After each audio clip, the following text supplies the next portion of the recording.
Yeah, I came home and I read some comics that I did not like, which is kind of a crapshoot. You get some books and you take a look at them and they just don't click. I'll talk about that more in the post credits, I think, today. But yeah, I did manage to read a couple books that I liked. I started on Alan Moore's Swamp Thing, the first book of that. I didn't finish it, so I don't want to talk about that till I finished it. But I also read the last Mermaid #1. This is from Image Comics. This is by Derek Kirk Kim. I did not even know that this book existed. Hadn't seen anything about it until we got like the email from Image with their weekly books that were coming out. Yeah, it's a really, really simple comic about a mermaid and her axolotl, her pet axolotl named Lottie. They live inside of a mech somewhere near a desolate wasteland of far future California. They're desperate to find water because this mech that they're in is like this. It's a giant bubble that is attached to like arms and legs that turn into like a driving tank and then transform into like a giant walking mech. It's maybe like one of the most coolest, shocking like transitions, like, oh, she's just gonna drive around in this thing, and then all of a sudden she's like, nope, presses some buttons, and suddenly this bubble rotates, and now it's like a giant mech. It's awesome. Mike is shocked by Transformers in the 2024, the year of our Lord. Listen, Yeah. I didn't think that the publisher of Transformers was gonna do a different mecha book. Okay, I mean, you had me at mech. Like, yeah. honestly, Hey, let me. image, Like, just say it's a mech. it's no, no. It's very clear. It's on the cover. I just like didn't see the cover when I was reading through this. But anyways, it's a super simple comic. She's trying to find water in the desert. She knows that she's like Mm, on her last few days. We don't know anything about this world. It is so untold. All we know is that San Francisco is a giant desert and she's looking for water. We figure we're near the ocean. Maybe she'll be able to find it. I don't want to spoil the whole book because it's extremely simple and it's so refreshing to read a book that isn't trying to like subvert some kind of trope about like a story about a person trying to survive. Instead, this is just this mermaid woman. She's trying to survive.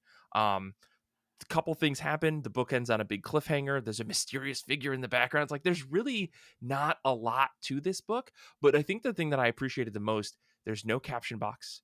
There's no thought bubbles. hmm. It's really, really visually told. Like, yes, Yeah. this mermaid character, she talks to her pet axolotl a little bit about, oh, I need to get water. Oh no, we're on our last legs. Don't worry, buddy. Please, we're gonna be fine. But on the whole, there's not a lot of dialogue. So this book, you fly through it and the art is super gorgeous, right? Um, I love not having to think about what was going on in this book because the visual storytelling is so clear and crisp. Like Kim's art is very fantastic. It has like this almost airbrush quality to it, which makes the entire story kind of feel dreamlike or like Hmm. softer than I think a lot of like dystopian, awful Yeah. future books tend to Yeah. be. This book has like a really light touch to it, and it's all because of Kim's art. So I really appreciate like the look of this mech that the mermaid is in, like the sand dunes. Like at one point we see the Golden Gate Bridge kind of like rusted and broken. Everything just looks, while it is like solid and structural, and there's rocks and all this other stuff, everything still just has this soft feeling to it. I really, really like that. The colors are great. There's a lot of really cool contrasting things like the mermaid, her mech, her axolotl. They're all like blues and greens, very like oceanic colors. And the rest of the world is like this harsh yellow, browns, oranges. So like there's this really nice contrasting thing that's going on.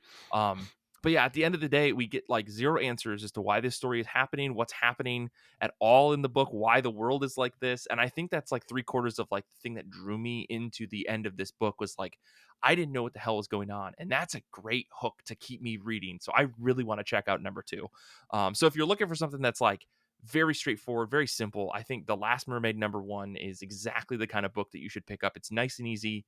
And it's like no frills, just good comics. I really appreciate that.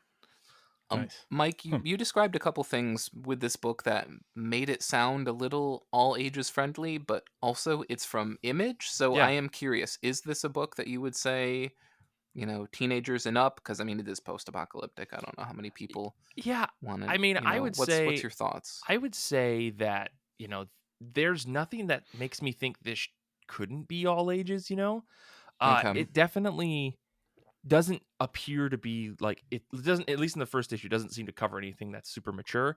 I don't think that it's aimed at all ages, but I don't see Yeah. why you couldn't give this to like 13-year-old and they would have no issues with this book. And it Hmm. feels like the vibe I get from this book in general is that it's kind of like not gonna get into like hyper violence or hypersexuality, anything like that. Like very much reminds me of that Chroma book that came out pretty recently, where there's violence and there's action and there's a story there, but like you could give that to a younger reader at like maybe 12, 13 years old, and I think they would get the exact same thing out of it that I got out of it about, like not conforming and, oppressive powers, blah blah, all the things that make good YA books, but also just make damn good comics in general. So Okay. yeah, I Mhm. appreciate you asking that though, because I think that it's not explicitly stated, but I definitely don't see any reason why you couldn't get this. Again, I don't know where the book's going to go, so who knows? Issue 2 may be like Yeah, issue hardcore. 2 is where the roving bandits who resort to cannibalism suddenly get rolled into Yeah, it. Yeah. Yeah, exactly, yeah, exactly. yeah. Yeah.